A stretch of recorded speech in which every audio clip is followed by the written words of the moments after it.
Bulan-bulan setelah kepergian Sari adalah neraka bagi Yuda. Namun, di tengah keputusasaan, seorang teman lama bernama Tiara muncul.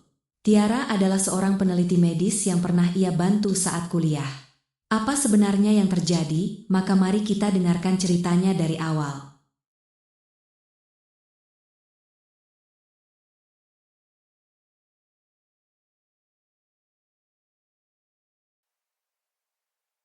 Rumah tangga Yuda dan Sari adalah lukisan yang sempurna dari luar. Rumah minimalis dengan taman depan yang rapi, dua anak yang pintar, dan senyum yang selalu terpasang saat mereka berinteraksi di depan umum.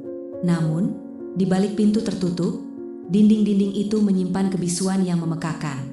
Yuda, seorang arsitek sukses, semakin disibukkan oleh pekerjaan. Pertemuan larut malam, perjalanan dinas, dan tekanan target membuatnya sering pulang dengan kelelahan yang nyata. Sari, dulunya seorang guru TK yang ceria, kini merasa hidupnya berputar di sekitar rutinitas mengurus rumah dan anak-anak dengan sedikit perhatian dari suaminya. Cinta yang dulu membara kini terasa seperti bara yang meredup, hanya menyisakan abu dingin. Suatu malam, Yuda pulang dan mendapati Sari sudah tertidur di sofa ruang tamu. Televisi masih menyala dengan acara drama Korea yang melankolis. Ia menghela napas, merasa bersalah sekaligus terlalu lelah untuk membangunkan dan berbicara. Ia hanya menyelimuti Sari, mematikan televisi, lalu masuk ke kamar tidur. Dalam kegelapan, ia bertanya-tanya, apakah mereka masih saling mencintai, ataukah semua ini hanya sebuah kebiasaan yang sulit dilepaskan? Kesenjangan dalam rumah tangga Yuda dan Sari semakin melebar. Yuda mencoba menebusnya dengan hadiah-hadiah mahal, tapi Sari menginginkan kehadiran, bukan barang. Di tengah kekosongan itu, muncullah Dimas, rekan kerja Sari di sebuah proyek komunitas. Dimas adalah kebalikan dari Yuda. Ia perhatian, humoris, dan selalu punya waktu untuk mendengarkan. Bisikan-bisikan manisnya, pujian-pujian yang tulus, mulai mengisi kekosongan hati Sari. Awalnya hanya sebatas teman, namun intensitas pertemuan dan obrolan mereka semakin dalam. Sari merasa dimengerti, dihargai, sesuatu yang sudah lama tidak ia rasakan dari Yuda. Suatu sore, setelah rapat komunitas, hujan turun begitu deras. Dimas menawarkan untuk mengantar Sari pulang. Di dalam mobil, tangan Dimas menyentuh tangan Sari. Sengatan listrik kecil itu cukup untuk membuat jantung Sari berdebar kencang. Ia menatap Dimas, dan tatapan itu mengandung janji yang berbahaya. Dalam hati kecilnya, Sari tahu ia sedang bermain api, tapi kehangatan yang ditawarkan Dimas terlalu sulit untuk diabaikan. Yuda mulai merasakan perubahan pada Sari. Istrinya lebih sering tersenyum, tetapi senyum itu bukan untuknya. Sari juga lebih sering memegang ponsel, dan terlihat gelisah jika Yuda mendekat.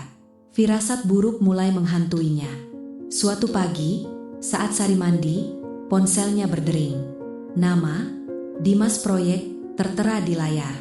Yuda mencoba mengabaikannya, namun rasa penasaran menggerogotinya. Ia membuka pesan itu, dan isinya adalah pesan mesra yang tak terbantahkan. Dunia Yuda runtuh. Rasa sakit, pengkhianatan, dan kemarahan bercampur menjadi satu. Malam itu, Yuda mengonfrontasi Sari. Pertengkaran hebat tak terhindarkan. Sari awalnya menyangkal, namun bukti yang kuat membuatnya tak bisa berkutik. Air mata mengalir deras dari mata Sari, bukan karena penyesalan, melainkan karena tertangkap basah. Yuda merasa seperti dihantam palu godam. Rumah tangganya yang selama ini ia jaga, kini hancur berkeping-keping di depan matanya. Hujan turun dengan deras di pusat kota, menciptakan genangan air yang memantulkan lampu-lampu neon jalanan. Di sebuah sudut trotoar yang kumuh, Sari bersimpuh di dekat tumpukan kantong sampah hitam yang mengeluarkan bau busuk. Tubuhnya yang dulu molek kini kering kerontang, dibalut daster kusam yang robek di bagian bahu.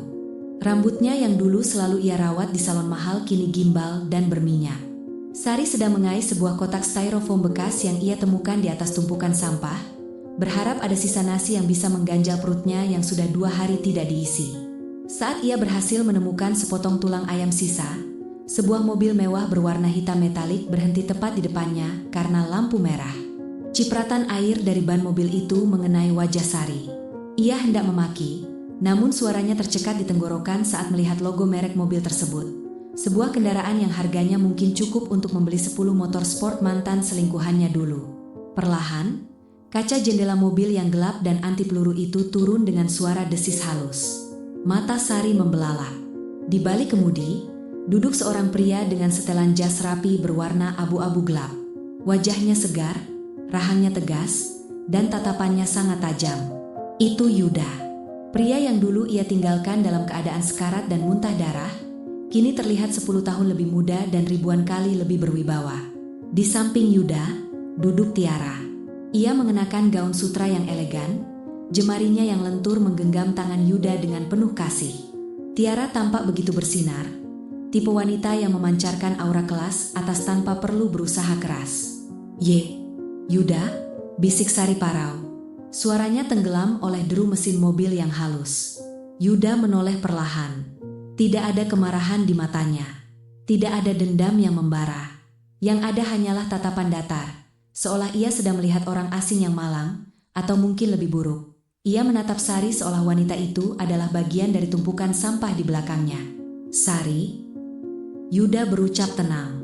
Suaranya berat dan stabil, sangat berbeda dengan suara gemetar yang dulu memohon-mohon agar Sari tidak pergi. Sari mencoba berdiri, tangannya yang kotor meraih pinggiran kaca mobil. Yuda, tolong aku. Pria itu, dia membawa semuanya. Aku dijebak, Yuda. Aku sakit, aku tidak punya tempat tinggal. Tiara menatap Sari dengan tatapan iba yang tulus, namun ia tidak melepaskan genggaman tangannya dari Yuda. Tiara kemudian mengambil selembar tisu dari dashboard, memberikannya kepada Yuda seolah mengingatkan suaminya agar tidak menyentuh tangan Sari yang penuh kuman. Yuda merogoh dompet kulitnya, mengeluarkan beberapa lembar uang 100 ribuan, lalu menjatuhkannya begitu saja ke trotoar yang basah. Ambil ini untuk makan malammu, Sari, kata Yuda dingin. Dulu kau bilang aku tidak punya masa depan karena aku miskin dan sakit. Ternyata, masa depan itu memang ada, hanya saja kau memilih untuk tidak menjadi bagian di dalamnya. Lampu berubah hijau. Tunggu, Yuda. Maafkan aku. Teriak Sari histeris sambil mencoba mengejar mobil yang mulai melaju. Namun, mobil itu melesat cepat, membelah genangan air dan meninggalkan Sari yang terjatuh di atas aspal yang dingin. Sari memunguti lembaran uang yang basah itu sambil menangis sesenggukan. Ia menyadari satu hal yang paling menyakitkan, Yuda tidak membencinya. Yuda hanya sudah benar-benar melupakannya. Puncak dari sebuah pembalasan dendam bukanlah kemarahan, melainkan ketidakpedulian total. Di bawah guyuran hujan, Sari meringkuk memeluk uang itu, menyadari bahwa ia telah menukar berlian demi sebuah kerikil yang kini balik menghancurkan hidupnya. Sari masih terduduk di aspal, menggenggam uang pemberian Yuda yang kini basah kuyup. Ia melihat lampu belakang mobil mewah itu menghilang di tikungan, membawa pergi satu-satunya harapan yang pernah ia miliki. Rasa malu yang menjalar di sekujur tubuhnya jauh lebih dingin daripada air hujan yang menusuk tulang. Orang-orang di sekitar mulai berbisik, memandanginya dengan tatapan jijik seolah ia adalah hama jalanan. Ia mencoba bangkit dan berjalan menuju sebuah warung tenda di pojok jalan, berniat membeli sebungkus nasi. Namun, di sana, ia melihat bayangannya sendiri di sebuah cermin retak milik tukang cukur jalanan. Sari terpekik kecil. Wanita di cermin itu bukanlah Sari yang dulu sombong dan cantik. Wanita itu adalah hantu dari masa lalunya sendiri, dengan mata cekung dan kulit yang kusam. Sementara itu, di dalam mobil, suasana terasa hangat dan tenang. Tiara mengusap lengan Yuda dengan lembut. "Kamu baik-baik saja?" tanyanya pelan. Yuda menarik napas panjang, lalu mengembuskannya perlahan. Beban berat yang selama bertahun-tahun menghimpit dadanya tiba-tiba terangkat. "Aku baik-baik saja, Tiara. Malah, aku merasa benar-benar bebas sekarang. Melihatnya tadi bukan lagi luka bagiku, tapi pengingat betapa beruntungnya aku memilikimu yang tetap tinggal saat aku jatuh." Yuda kemudian memutar kemudi menuju sebuah restoran mewah di perbukitan kota.